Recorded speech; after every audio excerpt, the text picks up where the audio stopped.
Welcome to Talking Property. Today I'm joined by Australia's best property analyst, Louis Christopher, as we dissect the state of the Sydney property market. Louis, thanks always for joining us. Good to be with you once again. Louis, we last caught up in December, Yes. and much has happened Yes. since then, locally and globally. Yes. So let's recap with our first slide some of Yeah. the things that have happened before we get your take on the first 6 months of 2025. So we had the Trump inauguration, which we knew was coming. That wasn't a shock event in December because he was already president-elect. We knew his tariffs were coming, but it really rattled stock markets there for a short period, didn't it? That's right. Yes, markets were rattled and then they stabilised, especially when Trump started to soften up on his rhetoric on tariffs. I must say, as an observer, it's been challenging to follow his latest moves on tariffs. It seems to change week by week, and I think that's created a fair degree of confusion out there. But nevertheless, equity markets at least have settled as a result of Trump's less aggressive stance on tariffs. Nevertheless, there are tariffs that are there that we did not have this time last year. Do you have a view when it comes to Donald Trump? Does he have a true north that he's playing to, or is he as flippant privately with his tariff policy as what he is publicly? Oh, gee, I think only those close to Trump will know this in terms of what is the fundamental truth. I think from the pure conservative libertarian point of view, Trump's been a disappointment. Libertarians, centre-right type of folk generally view the world that we should have free trade, and that is the best way to solve the world's poverty problems. And tariffs generally create an environment which is not conducive to economic growth over the long term. So I think there are certainly large elements that were, and probably still are part of his base, which are disappointed by this move. Then we moved towards rate cuts in February. Now, I'm not sure what your data showed. What we felt on the ground is the February rate cut was received very well, and then it was washed off very quickly by the breakout in tariffs in early to mid-March. I'm not sure if that correlates with what your data was telling you. Our data reveals that the period post the rate cut was one where the market was still patchy, still kind of soft. I put it in part down to the up and coming election as well as the uncertainty surrounding the tariffs, but I think it was more the fact that the federal election was coming. And we've noted historically that when federal elections are called, you see a degree of uncertainty in the market in the lead up to the election day. Yeah, this election campaign coincided with school holidays, was run over the Easter and Anzac Day long weekends. That's right. So more than any other that I can remember, that election campaign really, put the handbrake on the economy. And I was speaking to car salespeople, people in a range of businesses that were experiencing the same thing through April. Yes. It really pulled up hard. That's right, and I think that came through on the March quarter GDP numbers, which have been recently released, and that showed quite a weak economy for the first quarter of the calendar year. And I think for the June quarter, we'll still see some patchiness of the overall economy following that, as a result of the federal election. I reread your boom and bust report before today, and I noticed with interest, and just to show you how savagely the political fortunes turned against Peter Dutton, in your boom and bust report, you essentially had the Liberals on track for victory. Such was the polling at the time. That's right. And it couldn't have turned into a more decisive defeat for him. Well, just as well, I'm a housing analyst, Peter, and not an election expert. Look, at the time, it did appear as though Dutton was going to win. He was ahead on the polls, and as you rightly state, that all turned around essentially on the announcement of the election. It seemed to turn from that point onwards. And of course, we can deliberate why that occurred. I put it down to a bad campaign run by the Libs, from what I could see. But certainly whatever the reason behind it, the Libs certainly didn't get up. It was one of their worst election results they've ever experienced. Indeed. Look, we can speculate on why it was such a bad campaign. I think the interest rate cut in February played very well for Albo. Inflation being contained gave him a good talking point that he hadn't had for the previous 6 months. Inflation fell within the target range, both underlying inflation and headline inflation, which was good. As we record today, the Middle East is on the brink of all-out war, so we won't try and pretend to know where that issue goes. Hopefully it settles down, but it looks like it's in escalation mode. Sadly, that could do anything to markets, but it is something that's been brewing all year. It's interesting that equity markets at least have been relatively stable despite the escalations which have occurred and the conflict that's there. The equity markets appear to be relatively bullish that this will all play out fairly reasonably or fairly peacefully in the end. I'm not so sure I have the same view, but it is interesting how markets are like, let's move on. It's remarkable, isn't it? Yeah, it certainly is. Because in theory, 12 months ago, if you said that Israel and in Iran were going to go at it in a full-on manner, you would have thought that would be the catalyst for a stock market crash, no doubt. Yeah, absolutely. Yeah. So it must be pointed out that during the first 6 months of 2025, it looks like all efforts to bring peace in the Ukraine-Russia war have failed as well. Yes. So there's issues raging there. Yes. Housing approvals fell, yet the immigration numbers are still strong, too strong relative to the number of houses. They are still too strong. So that's a tailwind for property prices, isn't it? These are not all negative factors. Yes. These are competing factors. Purely looking at it, whether you're someone that's a believer in strong immigration or someone that's not a believer in strong immigration, just purely looking at it, a combination of very strong population growth, which is what we're still experiencing, plus cuts in interest rates are generally pretty positive for housing prices. That's right, and it's playing. It doesn't take me to tell you that. It's pretty obvious, and I think our most leading indicators are suggesting that the market is actually starting to pick up. And the auction clearance rate has been hovering around 50% since last August. I noticed leading into the February rate cut that it actually went through 50% a few times. Mm-hmm. So we were starting to see increased confidence and numbers there, weren't we? We were, and then in the weeks leading up to the election, it softened up again on our numbers. Yes. Post the election, clearance rates steadied in Sydney. And then we note before the June long weekend, we recorded one of the highest results in Sydney so far this year, where it did crack 50% once more. It was suggesting to us that there were more buyers out there. And I think post the May rate cut, there has been more interest in the market, and also keeping in mind a lot of speculation that we'll see another rate cut in July. Yeah, certainly after the May rate cut, what we saw is there was always been strong inspection numbers in the inner west. Yes. But when you sort of do your follow-ups midweek, if you like, a lot of that buyer interest falls away when you're trying to push, or encourage buyers to take the next step. But post the May rate cut, we saw a higher preparedness from buyers to turn their positive inspection into making an offer just to see where it would go with the vendor. And we started having bidding wars. Pretty tough bidding wars, multiple buyers trying to buy one property that we haven't seen for sort of 9-12 months on, as a trend line like we have in the last few weeks. And I think on the next rate cut we're going to see more of that. Yeah. When we talk about the Sydney property market from the 1st of January to the end of June, when we put all of those factors into the mix, what did the numbers tell us about price growth, Louis? Our numbers tell us that for the first half of 2025, Sydney housing prices have risen modestly. They're up by about 2% thus far this year. Okay, so that's annualised at 4%, so they're just in front of the rate of inflation. Yes, that is correct.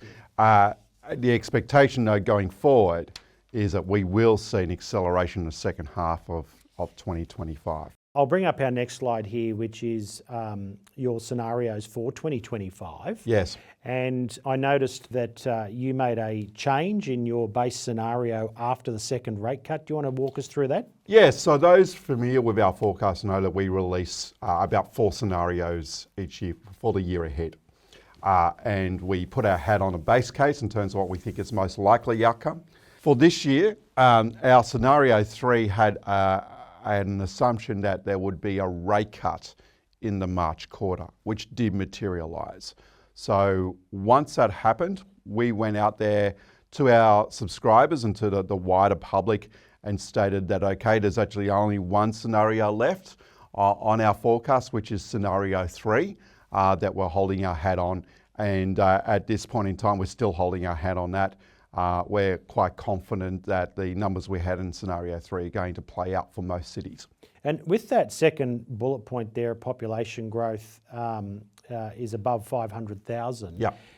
Again, was that the government's projection, or have they broken that their own promise on that? They've point broken again? their promise once more. Well, promise is probably not the right word for it. Position. They had a target, or basically federal treasury had a target number, or which basically feeds through as a key assumption in their budget outlook. And that number was lower than 500,000 in terms of total absolute growth. I think the number was like 360, 370,000. But when you look at the monthly overseas arrival numbers and the migration numbers we've got to date, the numbers are looking a lot more stronger than that. Yeah. And so we're quite confident that we will see yet another year of population growth over and above 500,000 people. So I think this is a really big point for assessing the strength of the economy v. what people are going through household to household. Yeah. These numbers really cook the government's books, don't they? Because 500,000 extra people coming into the economy create all of this economic activity. That's right. But we keep hearing from market analysts about a per capita recession. So do you want to talk us about that, where the government's numbers are suggesting everything is looking good because they're bringing in 500,000 plus a year, but from household to household, they're really battling, the scenario. Well, that's exactly right. On paper, the government can still say Australia is having real economic growth. The reality, though, is that when we look at it on a per person basis, we've been seeing falling living standards now since really the start of 2023, if I recall the numbers. So this is why it feels for most people that everybody's been going backwards a bit, but yet the economy still moves forwards. And that is because in terms of total GDP, it's been expanding in part due to the strong flow of migration numbers. When you bring more people in, they demand more food, they demand TVs, they demand a place to live. That does create economic activity. But in terms of economic activity per person, we've been going backwards. And that is in part as a result of a number of factors. Productivity has been falling away per person, number one. Number two, I'm a strong believer that when we went through the COVID period, that actually really knocked out our maximum capacity, economic capacity. So what I call aggregated supply, our output, actually contracted. That was in part working from home, in other parts a situation where a lot of the employment growth activity was driven by government, which is not exactly the most productive activity you can see in the economy as opposed from the private sector.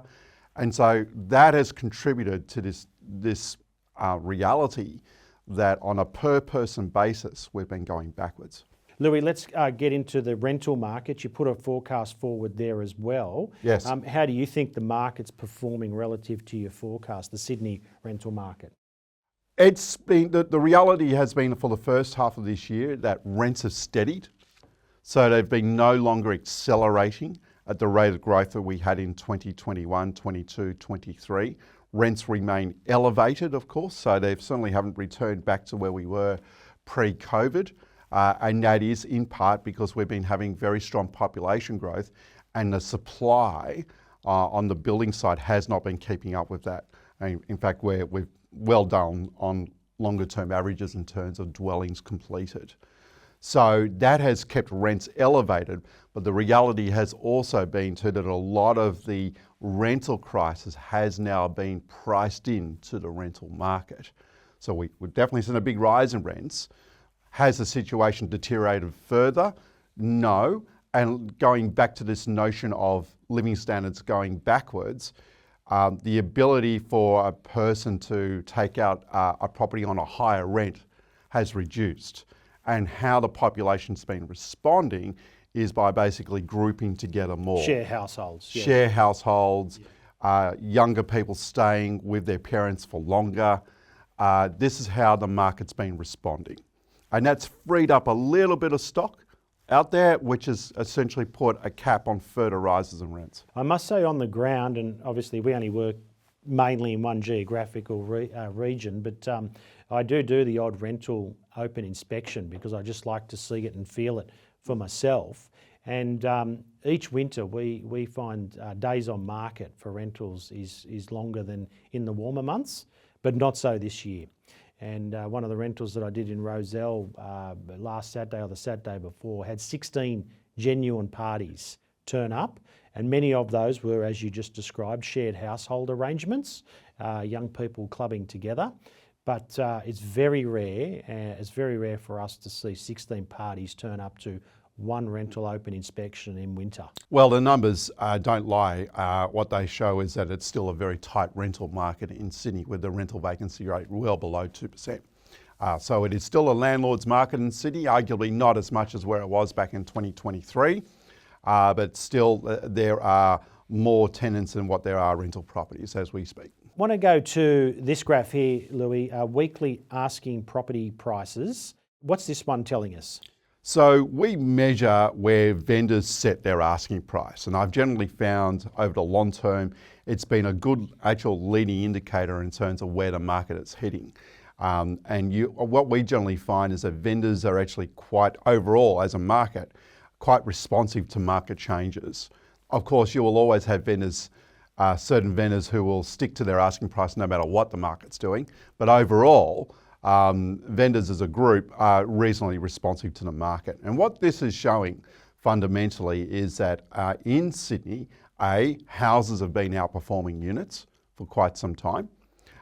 B, the rate of growth has slowed from where we were, say, in 21 through to 22, but we're still seeing rising asking prices, and that's feeding through into rising actual prices. And would it be fair to say these rate cuts are making vendors more bullish? It may or may not be a justified position, but is the data showing that as they cut rates, there's a higher propensity from vendors to put their asking prices up?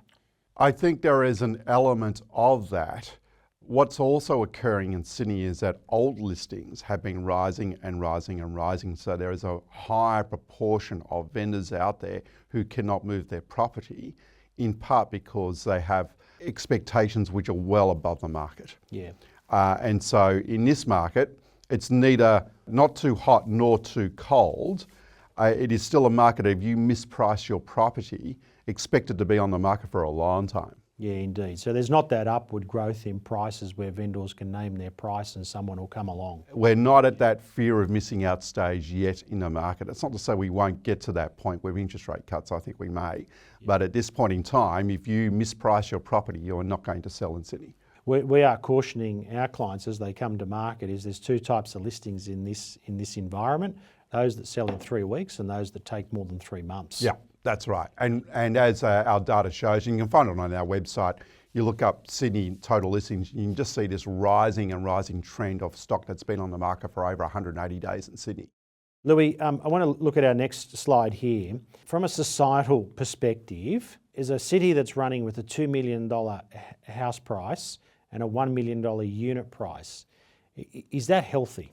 Is this should we look at this and we should say this is great news, look what property prices are doing in Sydney, or should we look at this and say this is strangling our youth's future? Oh, well, I'm very much in the later camp. I don't think it's a great positive to have a situation like this where housing prices are just so unaffordable for those who are on an average income. Let's keep in mind here that these prices are just out of the realms of affordability for essential service workers in Sydney. You're not going to find the average nurse being able to live in, say, the middle ring of Sydney now, unless they're living in, say, a 1-bedroom below average unit. That's where we're at with it all. And that's not healthy. That's not good for the city. Definitely not. No, it's not. It is problematic.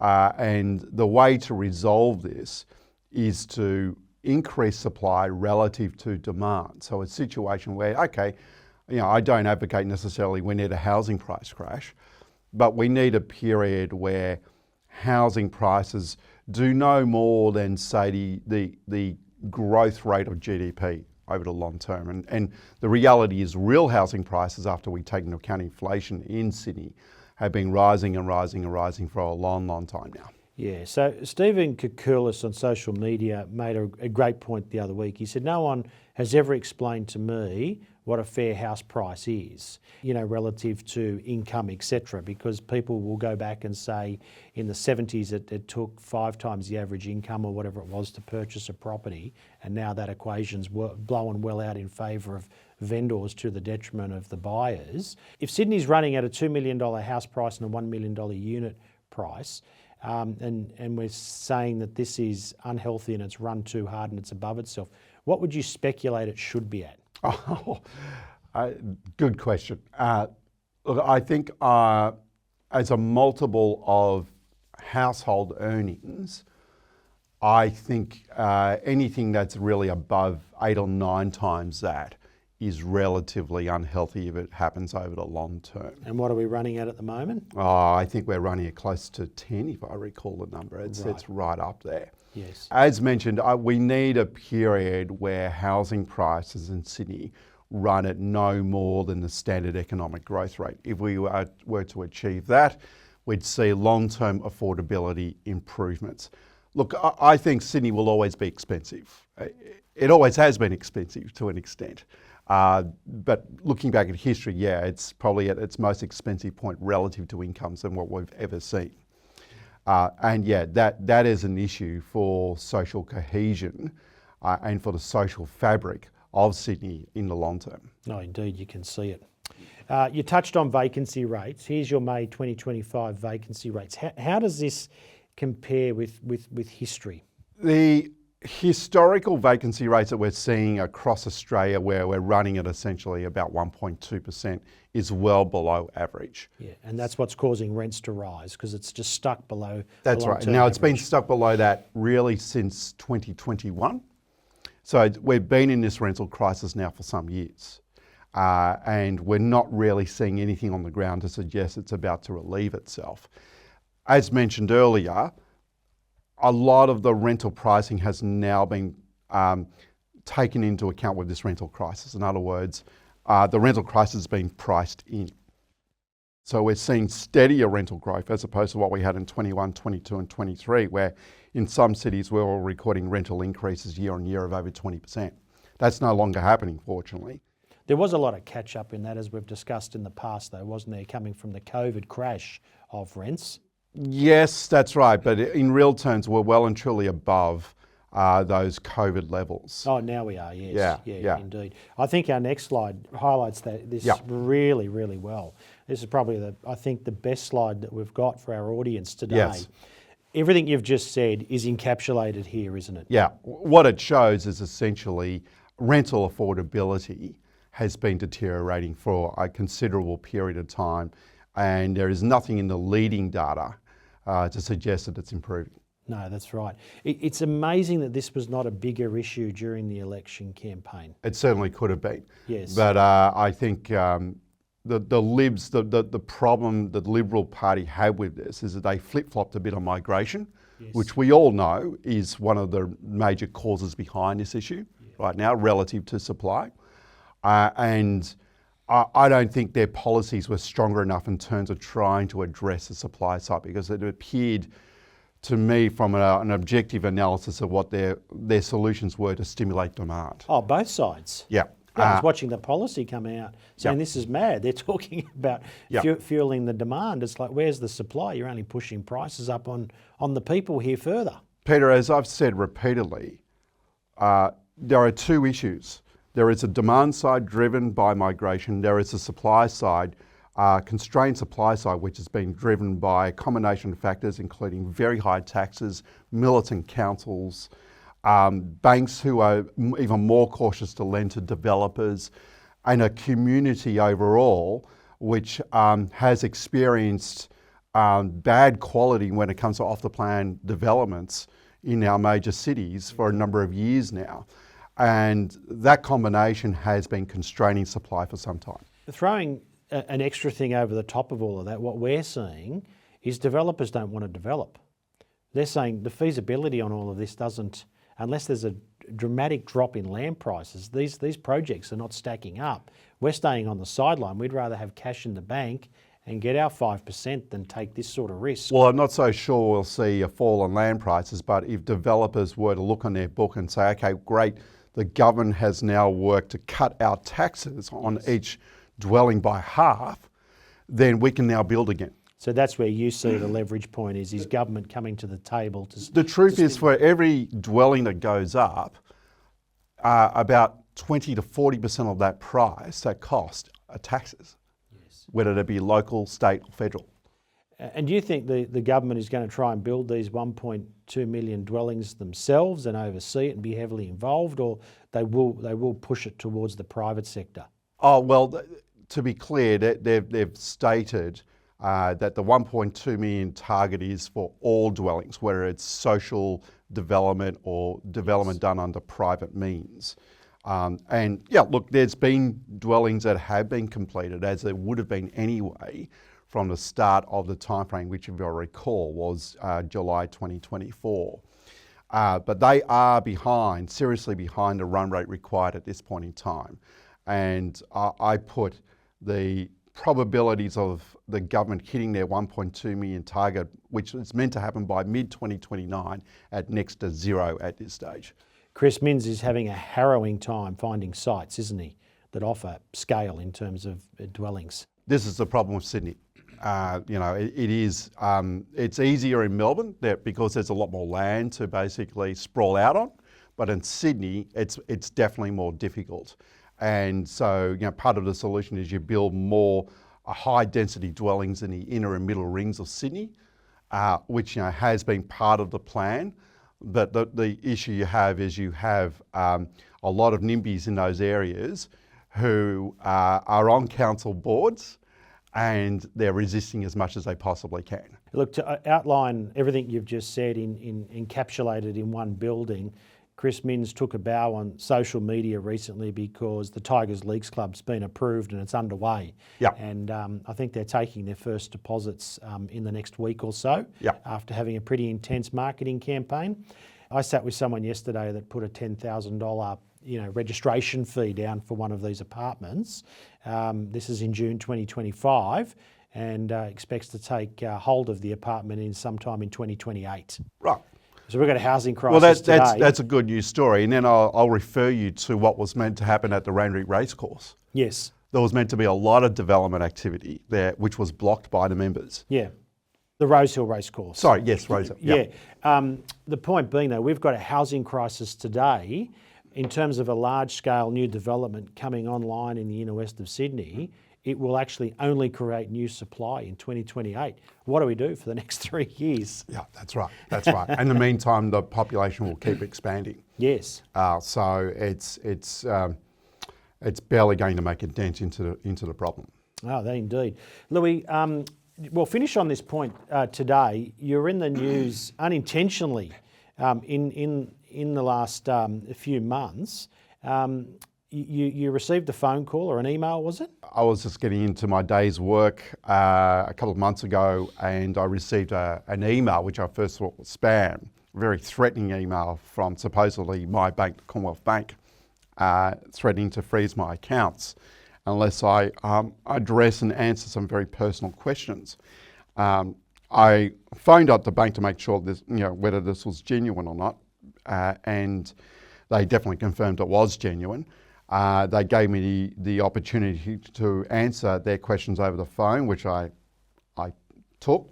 And the questions went well beyond just double checking my ID. And can we, before we get to that, can we discuss the level of the threats, as you put it, that they were putting across? Yeah, so they were threatening to freeze all my personal accounts I have with the CBA including my superannuation account. They threatened that I would not be able to use the ATM.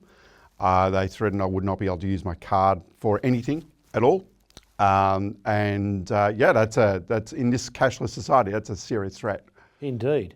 And obviously CBA were carrying this message, but they weren't doing it as a company policy. Do you hold the bank to account on this, or do you blame the government department that are imposing this on the banks?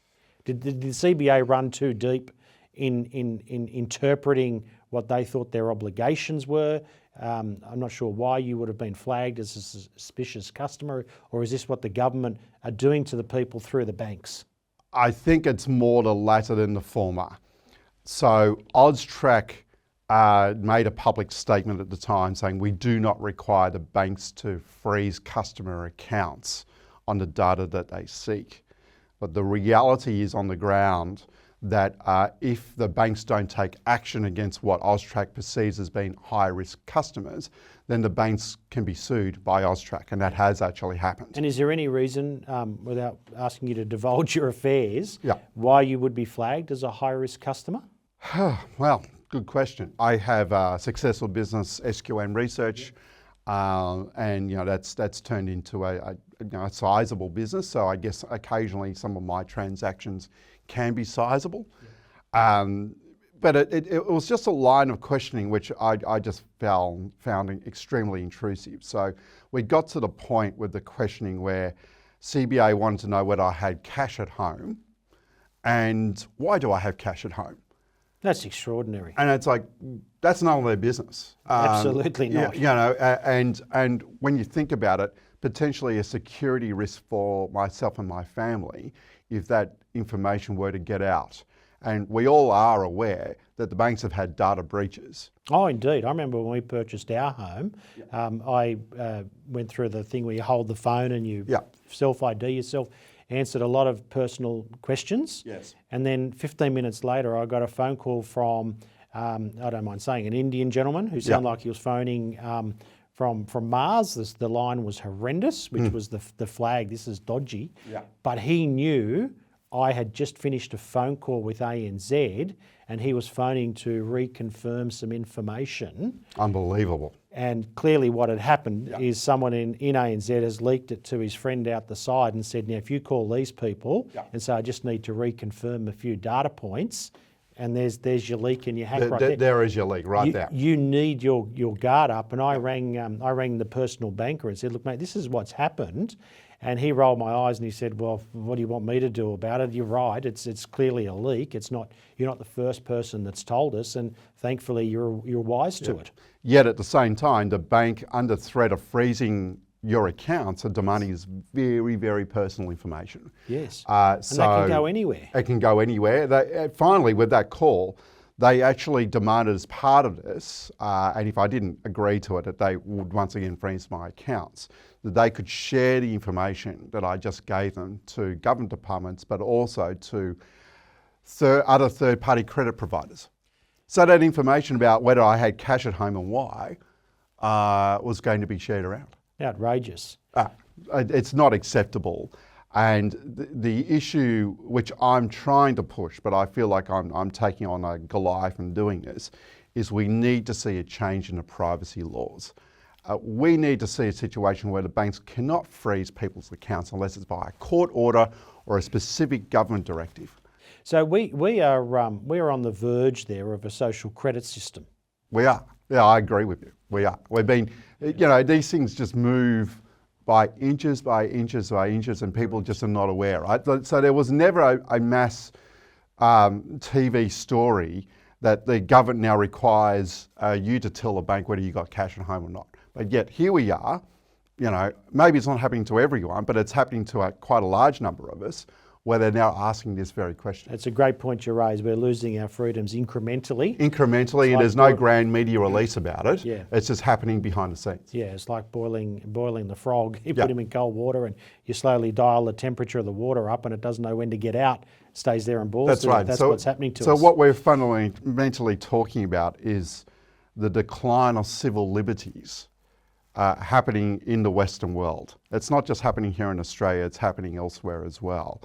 And that's not on. And this is not a left versus right issue. This is an issue that affects all of us. Oh, great. I think everybody should be alarmed about what you've outlined here today. And, you know, you put this on social media, and then the media, the mainstream media came looking for you on it, and you were gracious enough to put yourself forward, and good on you for highlighting it. But it's gone quiet again. And this is the problem we're in society now, is that these outrageous things which happen, since there's so many of them, society forgets what's happened 5 minutes ago.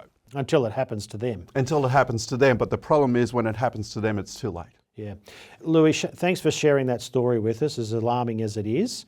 And that was an outstanding wrap on the first half of the 2025 Sydney property market. You're welcome, Peter. Nice to be with you once again. Thanks, Louis. And thank you for joining us today on Talking Property. We look forward to speaking with you next time.